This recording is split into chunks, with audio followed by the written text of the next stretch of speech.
KSRTC ബസ്സുകളിൽ നടപ്പാക്കുന്ന സ്ത്രീ സൗജന്യ യാത്രാ പദ്ധതിക്കെതിരെ ആലപ്പുഴ ജില്ലയിൽ സ്വകാര്യ ബസ്സുകൾ നടത്തിയ പണിമുടക്ക് പൂർണ്ണം. ഇതോടെ സ്വകാര്യ ബസ്സുകളെ മാത്രം ആശ്രയിച്ചിരുന്ന നിരവധി യാത്രക്കാർ ദുരിതത്തിലായി. പണിമുടക്കിന്റെ ഭാഗമായി ബസ് ഉടമകളും ജീവനക്കാരും കളക്ടറേറ്റിന് മുന്നിൽ ധർണ നടത്തി.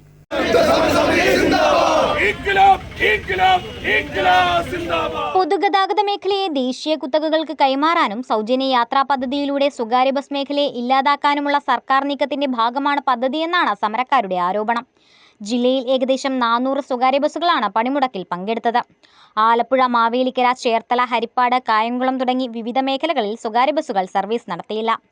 ഇതോടെ സ്വകാര്യ ബസ്സുകളെ മാത്രം ആശ്രയിക്കുന്ന യാത്രക്കാർ ഏറെ ബുദ്ധിമുട്ടിലായി. യാത്രാ പ്രതിസന്ധി പരിഹരിക്കാൻ കെഎസ്ആർടിസി അധിക സർവീസുകൾ നടത്തിയെങ്കിലും സ്വകാര്യ ബസ്സുകൾ മാത്രം സർവീസ് നടത്തുന്ന റൂട്ടുകളിൽ യാത്രക്കാർക്ക് വലിയ പ്രയാസം നേരിട്ടു. പണിമുടക്കിന്റെ ഭാഗമായി ബസ് ഉടമകളും ജീവനക്കാരും ആലപ്പുഴ കളക്ടറേറ്റിന് മുന്നിൽ ധർണ നടത്തി.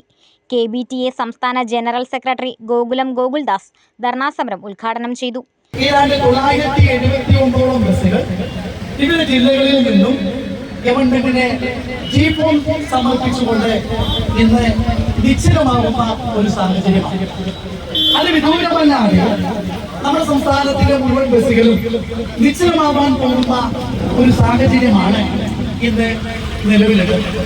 വസ്തുതാപരമായി 33,000-ഓളം വരുന്ന സ്വകാര്യ ബസ്സുകൾ നമ്മുടെ സംസ്ഥാനത്ത് സ്റ്റേജ് കാരിയർ എന്ന രീതിയിൽ സർവീസ് നടത്തി ജനങ്ങളുടെ യാത്രാമാർഗം സംരക്ഷിച്ചു വരുന്ന സാഹചര്യത്തിൽ വിവിധ ഗവൺമെന്റുകളുടെ തെറ്റായ വികലമായ നയങ്ങളുടെ അടിസ്ഥാനത്തിലും അതിലുപരി കൊറോണ കാലഘട്ടത്തിന് ശേഷം സ്വകാര്യ വാഹനങ്ങൾ ഒരുപാട് വർദ്ധിച്ചതിന്റെയും ഒക്കെ അടിസ്ഥാനത്തിൽ നമ്മുടെ സംസ്ഥാനത്ത് നിന്ന് കേവലം 11,000 ബസ്സുകളാണ് ഇന്ന് സർവീസ് നടത്തുന്നത്.